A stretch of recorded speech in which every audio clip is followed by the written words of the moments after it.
Bonjour et bienvenue sur le canal. Nous commençons notre visite de la province de Lazio, en particulier en visitant Viterbo et Bagna, dans les rues desquelles il est impératif de se perdre avant d'arriver à la belle villa de Villalante. Et comme toujours, si vous aimez nos vidéos, n'oubliez pas de donner un like, de vous abonner et d'activer les notifications pour être informé chaque fois que nous téléchargeons une vidéo.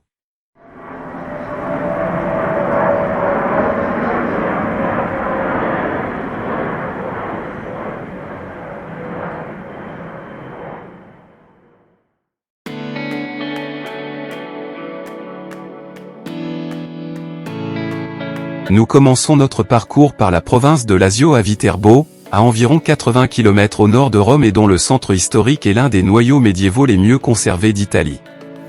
En ce qui concerne le stationnement, vous n'aurez aucun problème, car vous disposerez d'un grand parking gratuit très proche du centre historique et de l'office de tourisme. Nous avons commencé à parcourir les rues de Viterbo, en profitant de son centre historique complètement muré, et en sortant de l'office de tourisme, nous sommes arrivés en peu de temps à la Piazza del Plebiscito,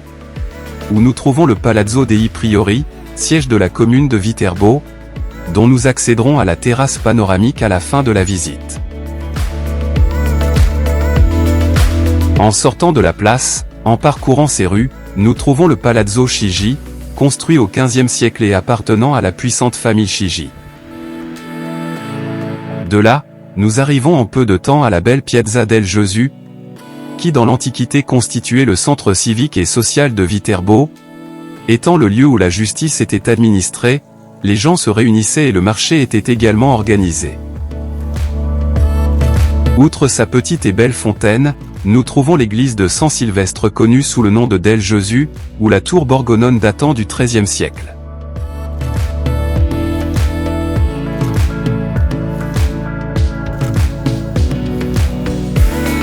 Nous continuons notre parcours dans les rues de Viterbo, qui au XIIIe siècle a été choisi comme lieu de résidence des papes, qui ont choisi ce lieu de repos fatigué des intrigues de Rome.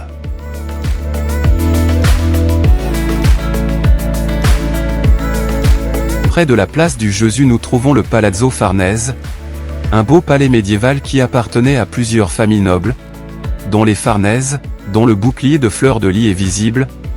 pour finalement passer à la puissance de la famille Chigi, qui était une puissante famille princesse romaine.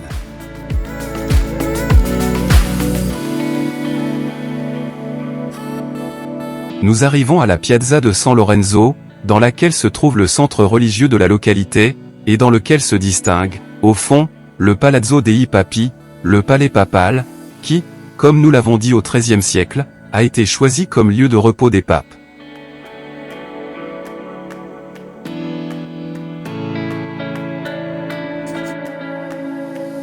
Sur un côté nous trouvons la cathédrale de San Lorenzo, construite au XIIe siècle dans le style roman, et qui pendant les bombardements de la Seconde Guerre mondiale a été assez endommagée.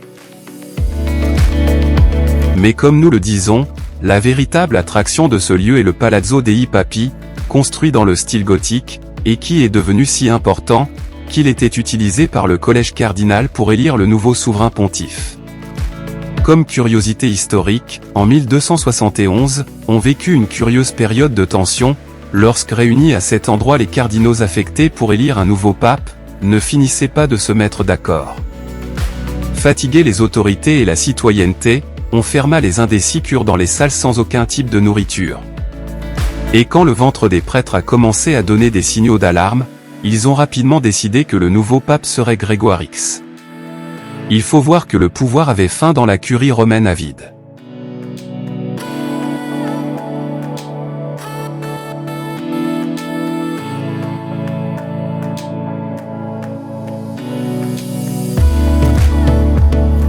De retour par le même chemin, nous passons de nouveau par la Piazza del Gesù, et en suivant le parcours par des rues distinctes, nous arrivons à nouveau à la Piazza del Plebiscito, où maintenant oui, nous accédons au Palazzo dei Priori, siège de la commune ou de la mairie de Viterbo, et depuis dont la belle cour, nous aurons une belle vue panoramique sur la ville.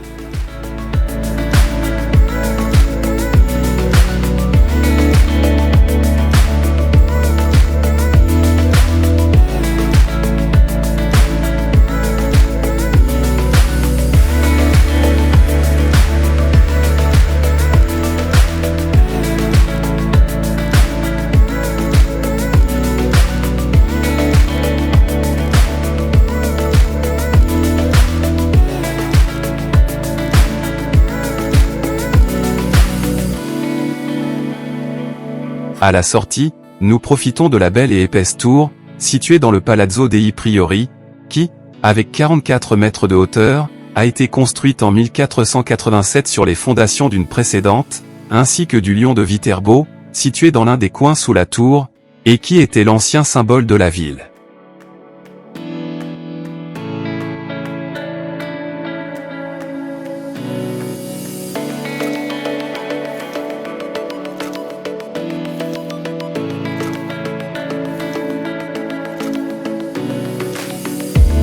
Et ici nous terminons notre visite de Viterbo, une visite sans beaucoup de temps, car notre objectif d'aujourd'hui était de visiter Villa Lante, pour laquelle nous nous dirigeons vers Bagna.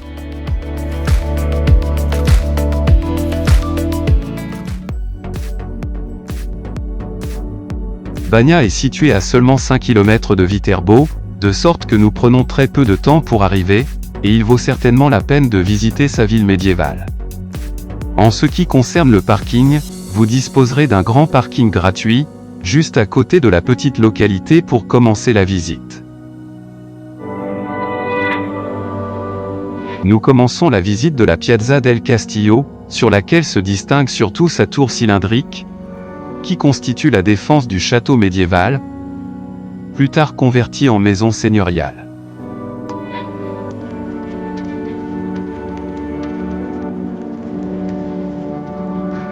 Pour accéder à la Piazza del Castillo, nous le faisons à travers l'une des portes de la ville, à côté de la tour que nous avons mentionnée, et qui nous introduit déjà pleinement dans le monde médiéval de ce village.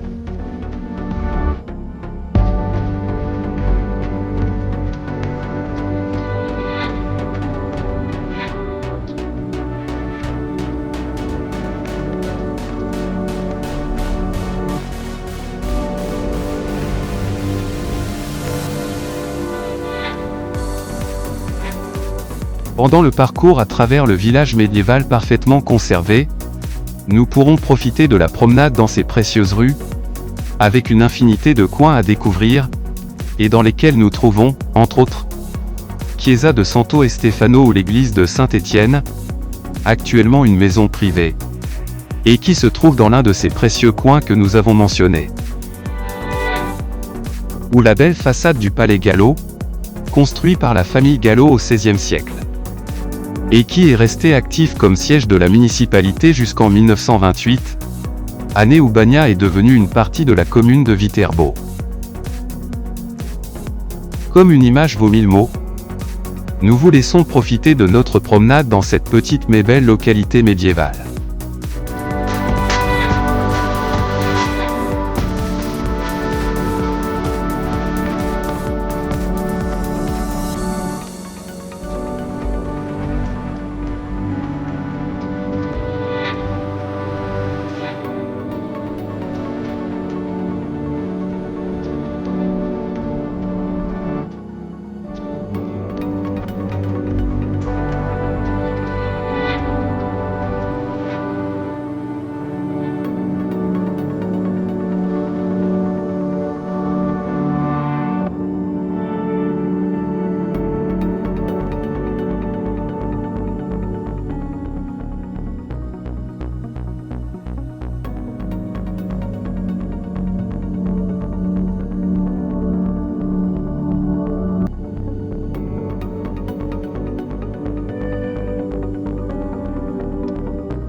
Finaliser notre visite à Bagna,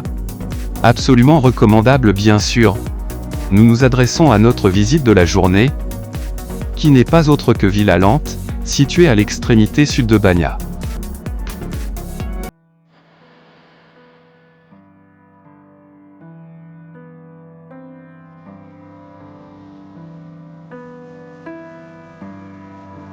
L'entrée, qui coûte environ 8 €,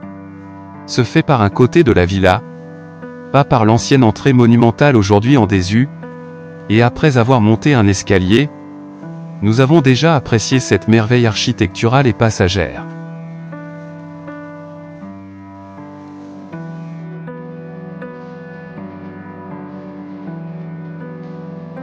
En 1566, le cardinal Gambara, nommé évêque, choisit comme résidence le petit village médiéval de Bagna, et commença à transformer le coteau de chasse du XVIe siècle, en une authentique villa des délices, capable de rivaliser en taille et beauté, avec les résidences des cardinaux les plus importants de l'époque, comme Villa d'Este à Tivoli.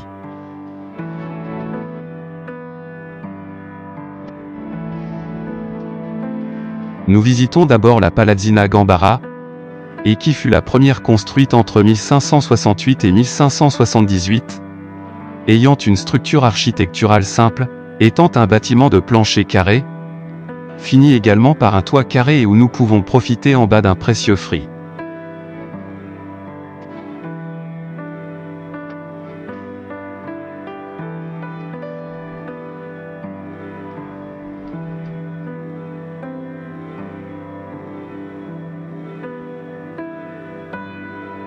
À la sortie de la Palazzina Gambara, nous avons une excellente vue panoramique sur le célèbre jardin de Villalente. Il s'agit d'un jardin de forme échelonnée, et dans lequel l'eau joue un rôle primordial, comme en témoignent ses nombreuses sources. Mais avant de visiter les jardins, à côté de la Palazzina Gambara, nous trouvons son jumeau à la Palazzina Montalto, et dont les séjours situés en haut nous visiterons plus tard.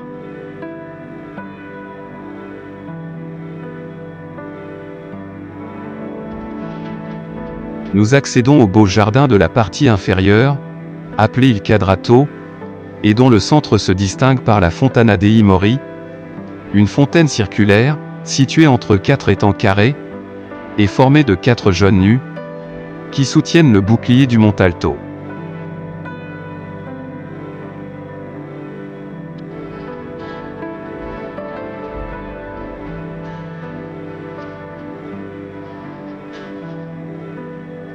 Les 4 étangs autour sont ornés de petits bateaux, sur lesquels nous trouvons des guerriers tirant des arquebuses.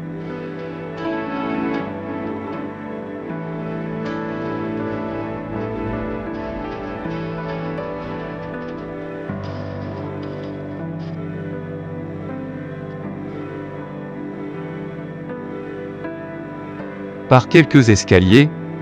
nous accédons à un autre niveau des jardins et à la partie supérieure de la Palazzina Montalto. Dans cette Palazzina, qui a été construite ultérieurement à la Palazzina Gambara, nous trouvons les chambres décorées avec de beaux fresques et stucs.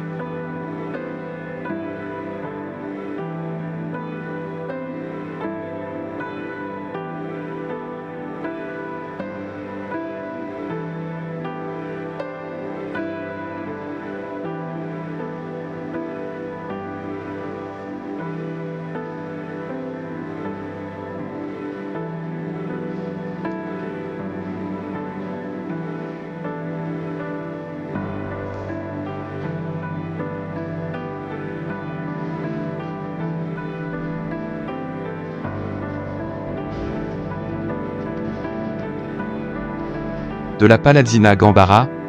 nous accédons au jardin des terrasses supérieures, nous trouvant en premier lieu la Fontana dei Lumicini ou Fontaine des Lumières.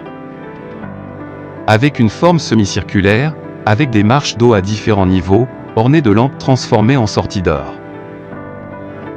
Au sommet de la Fontana de Lumicini, nous trouvons une autre source curieuse, appelée la Mensa del Cardinal ou table du cardinal, une longue table en pierre avec un canal d'eau au centre, où les bouteilles de vin étaient rafraîchies lors des banquets célébrés par le cardinal Alessandro Montalto. Au même niveau se trouve la Fontana dei Fiumi ou Fontaine des Rivières, appelée aussi Fonte des Géants, qui servit de toile de fond de la table du cardinal et dans laquelle se trouvent 2 puissantes figures reclinées, représentant les fleuves Arno et Tibet.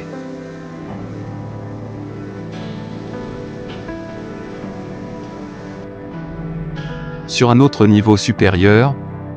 nous trouvons la Fontana della Catena ou Fontaine de la Chaîne, appelé aussi escalier d'eau, formé par une cascade d'eau qui jaillit d'un crabe de rivière, et qui coule entre les bords, formé par une succession de pattes de crabe, qui était le symbole du cardinal Gambara.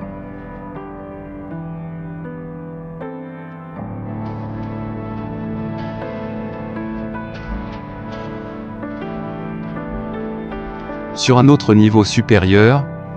nous trouvons la Fontana dei Delfini,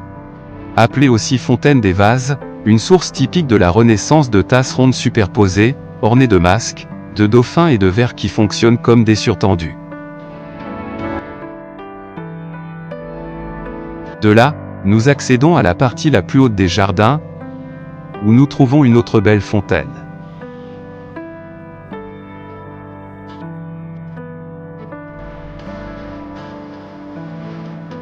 Il s'agit de la fontaine du déluge, alimentée à travers un aqueduc par l'eau des montagnes Chimini et d'où elle était canalisée par un système hydraulique au reste des sources.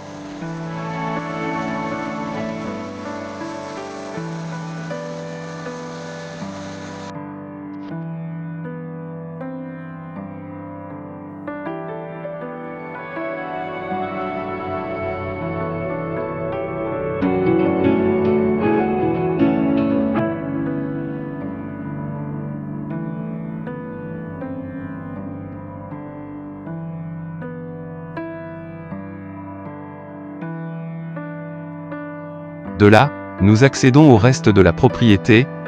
ancien coteau de chasse, dans lequel nous pouvons profiter d'autres petites fontaines, telles que la Fontana dei Leoncini, la Fontana octogonale, la Fontana del Conservone et plusieurs autres qui nous feront profiter de la promenade, à l'ombre des arbres, qui est certainement remerciée dans les jours de grande chaleur. Nous terminons notre promenade au pied de l'escalier par lequel nous accédons à la villa, en profitant d'une dernière fontaine, la Fontana de Pegaso, formée d'un étang circulaire dans le centre duquel se trouve Pégase, entouré de 4 enfants à l'aile jouant à la trompette. Et où nous terminons notre visite de cette belle villa, que vous ne devriez pas manquer si vous voyagez dans cette région.